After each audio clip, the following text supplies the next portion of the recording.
உறவுகளுக்கு வணக்கம். இன்னைக்கு தமிழ்நாட்டோட முதலமைச்சர் கரூருக்கு போயிருக்காங்க. போய் அங்க மக்கள் சந்திப்பு கூட்டத்துங்கிறத நடத்தியிருக்காரு.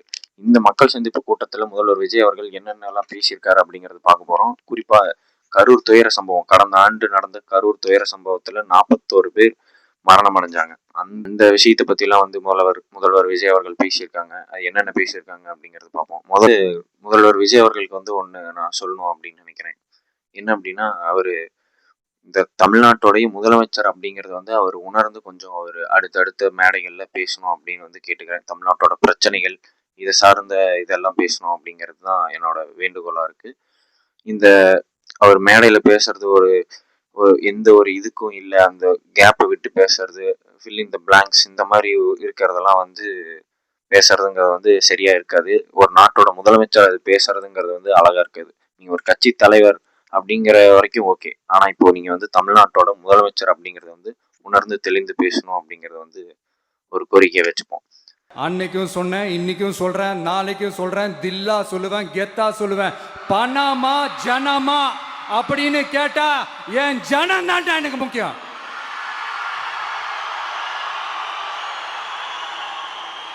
மக்களே, உங்களை விட எனக்கு இந்த காசு பணம் முக்கியமா என்ன? இவ்வளோ குறைகள் நம்ம மேலே சொல்கிறாங்களே, இப்போ நான் சொன்ன மாதிரி அவங்களால ஓப்பனாக சொல்ல முடியுமா? அந்த தில்லு இருக்கா, திராணி இருக்கா?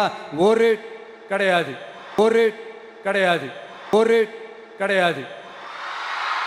இதில் முதல்ல எடுத்ததையும் ஸ்டார்டிங்கு பேசினது என்னன்னா கரூர் துயர சம்பவத்தை பற்றி தான். இதில் என்ன அவர் சொல்லியிருக்காருன்னா வழக்கம் போலதான் முதல்வர் விஜய் அவர்கள் பேசியிருக்காரு. என்னன்னா, என் மேலே பழிய போடுறீங்க, இதே மாதிரிதான் பேசியிருக்காரு. குறிப்பாக இன்னைக்கு புதுசாக என்ன பேசியிருக்காரு அப்படின்னா, இந்த ஹைவேஸ்ல இருந்து என்னை கூப்பிட்டு வந்தீங்க, நான் அப்படியே நம்பிட்டேன். போலீஸை சொல்றாங்க, கரூர் போலீஸ் என்ன ஹைவேஸ்ல இருந்து அப்படியே பாதுகாப்பா கூட்டிட்டு வந்துச்சு, அதெல்லாம் நான் நம்பி ஏமாந்துட்டேங்கிற மாதிரி சொல்லியிருக்காரு. இது எப்படி சரியா இருக்கும் இவர் பேசினதுன்னு எனக்கு தெரியல, புரியல. ஏன்னா பாதுகாப்பா உங்களை கூட்டிட்டு போயிருக்காங்க அப்படிங்கும் போது அது சரியான ஒரு விஷயம் தான். அதுக்கு எதுக்கு நீங்க அவங்களை குறை சொல்றீங்க அப்படின்னு எனக்கு புரியல. அன்னைக்கே அந்த கூட்டத்திலே கரூர் போலீஸ்க்கு நீங்க நன்றி சொல்லியிருந்தீங்க, என்ன பாதுகாப்பா சேஃப்டியா கூப்பிட்டு வந்ததுக்கு கரூர் போலீஸ்க்கு தேங்க் பண்றேன் அப்படிங்கிற மாதிரி நீங்க பேசியிருந்தீங்க. ஆனா இன்னைக்கு அதை நான் தெரியாம பண்ணிட்டேங்கிற மாதிரி நீங்க சொல்றீங்க. இது எப்படி சரியா இருக்கும் அப்படின்னு எனக்கு தெரியல. அதே மாதிரி நாமக்கல் அந்த மீட்டிங் முடிச்சுட்டு கரூர் வரும்போது அந்த கரூர் போலீஸ் எங்களை அலர்ட் பண்ணியிருக்கலாம்ல.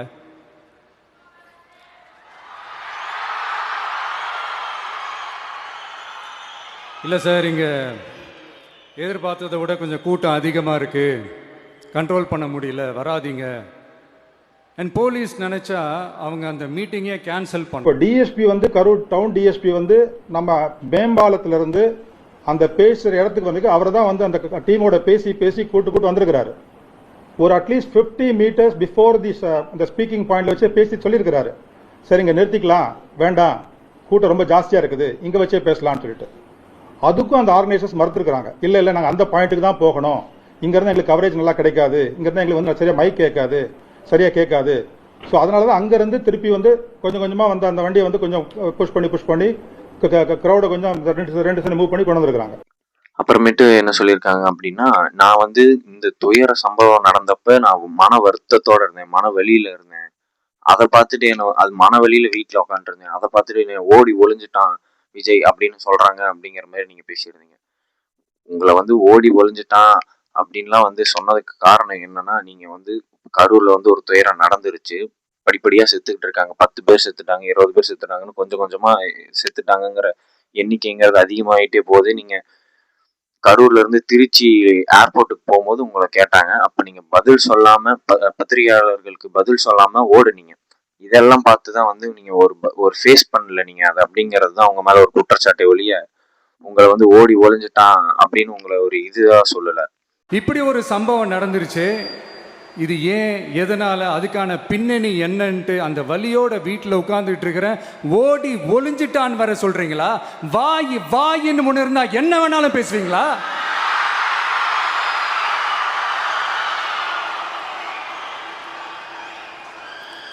மக்களே, நான் உங்களையே கேட்குறேன், அன்னைக்கு அத்தனை க்ரௌடு இருந்துச்சு, அந்த க்ரௌடுக்கு தகுந்த மாதிரி போலீஸ் பாதுகாப்பு கொடுத்தாங்களா? இந்த இடத்தை எடுத்துக்க சொல்லி நாங்க தான் சொன்னோம்னு ஒரு போலீஸ் ஆபீசர் பேட்டி கொடுக்கிறாரு, அதுக்கு என்ன அர்த்தம்?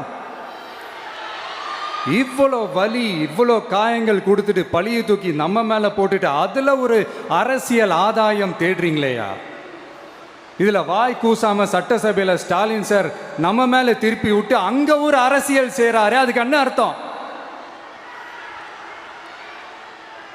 நமக்காக வந்திருக்கிற மக்களை காக்க வைக்கிறதுக்கு நான் ஒன்றும் ஆதாயம் தேடுற அரசியல்வாதியெல்லாம் கிடையாது. மக்களுக்காக அரசியலுக்கு வந்தவன் இந்த விஜய். அப்புறமேட்டு நம்ம இன்னைக்கு பேச வேண்டிய ஒரு முக்கியமான விஷயம் அப்படி என்னன்னா, இந்த கரூர் துயரத்துல மரணம் அடைஞ்ச குடும்பத்தாருக்கு வந்து அரசு வேலை வழங்குறதா அப்படின்னு இன்னைக்கு வந்து அறிவிச்சிருந்தாங்க. இதுக்கு வந்து கடும் எதிர்ப்புகள் தமிழ்நாடு முழுமைக்கும் வந்துகிட்டு இருக்குது. எதிர்க்கட்சிகள் எல்லாமே வந்து இதுக்கு எதிர்ப்பு தெரிவிச்சுட்டு இருக்காங்க. இதை வந்து நியாயப்படுத்தி பேசுறதுக்கு ஒரு கும்பல்ங்கிறது வந்து இருந்துகிட்டு தான் இருக்கு. இது வந்து ஒரு தப்பான ஒரு முன்னுதாரணம். நம்ம பார்க்க வந்து இறந்துருக்காங்க, அது ஒரு ஆக்சிடென்ட் அப்படிங்கும்போது இதுக்கு வந்து ஒரு அரசு வேலை, இது உங்க கட்சி கூட்டம் நடந்து இத்தனை பேர் மரணம் அடைஞ்சிருக்காங்க அப்படிங்கறதுனால உங்க ஆட்சி வந்ததுக்கு அப்புறம் அவங்களுக்கு வந்து நீங்க அரசு வேலை கொடுப்பீங்க அப்படிங்கிறது வந்து ஒரு உண்மையிலுமே தவறான ஒரு முன் உதாரணமா தான் விளங்குமே ஒழிய இது சரியானதாவே இருக்காது. ஆனா வந்து எதிர்க்கட்சிகள் எல்லாம் வந்து சுட்டி காமிச்சிட்டு வராங்க. அதையும் நீங்க நியாயப்படுத்தி பேசுற மாதிரி தான் இன்னைக்கு நடந்த கூட்டத்துல பேசியிருக்கீங்க. இன்னைக்கு வந்து நீங்க கரூருக்கு போகக்கூடாது அப்படின்லாம் யாரும் சொல்லலை. இன்னைக்கு நீங்க நீங்க பேசியிருந்தீங்க, என்னை வந்து முதலமைச்சர் ஆனதுக்கு அப்புறமும் கரூர் போகக்கூடாதுன்னு சொல்றாங்க அப்படிங்கிற மாதிரி பேசியிருந்தீங்க. அது அப்படி இல்லை, நீங்க கரூருக்கு போகலாம். இப்போ வழக்குங்கிறது வந்து நடந்துட்டு இருக்கு, கரூர் வழக்கு நடந்துட்டு இருக்கு. இந்த நேரத்துல வந்து கரூருக்கு போய் அந்த பாதிக்கப்பட்டவர்களை நீங்க நேர்ல பாக்குறீங்க அப்படின்னா அது தப்பா இருக்கும். வழக்கு நடந்துட்டு இருக்கு, நீங்க அந்த வழக்கு சார்ந்தவங்களை போய் நேர்ல போய் பாக்குறீங்க அப்படின்னா அது அப்படி பார்க்கக்கூடாது, அது தப்பு. அதுதான் சொன்னாங்க. அதே மாதிரிதான் இந்த அரசு வேலை வழங்குறதும் வந்து தப்பு அப்படிங்கிறது வந்து சொல்லிட்டு இருக்காங்க. இது வந்து ஏற்கனவே ஒரு தடவை இந்த தப்பை வந்து டிஎம்கே கவர்மெண்ட் வந்து போன தடவை செஞ்சாங்க.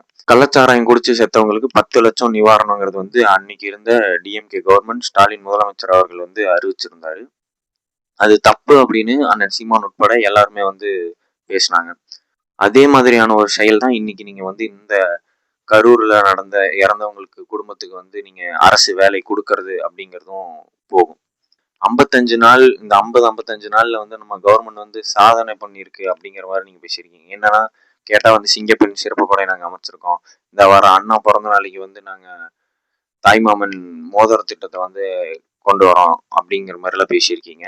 இதெல்லாம் வந்து சாதனையா வேதனையா அப்படிங்கிறது வந்து நம்ம மக்கள்கிட்ட இதையெல்லாம் சாதனைன்னு சொல்லி முதல்வர் விஜய் அவர்கள் பேசிட்டு இருக்காரு. இதெல்லாம் சாதனைனா இன்னொன்னு நான் சொல்றேன் கேட்டுக்குங்க.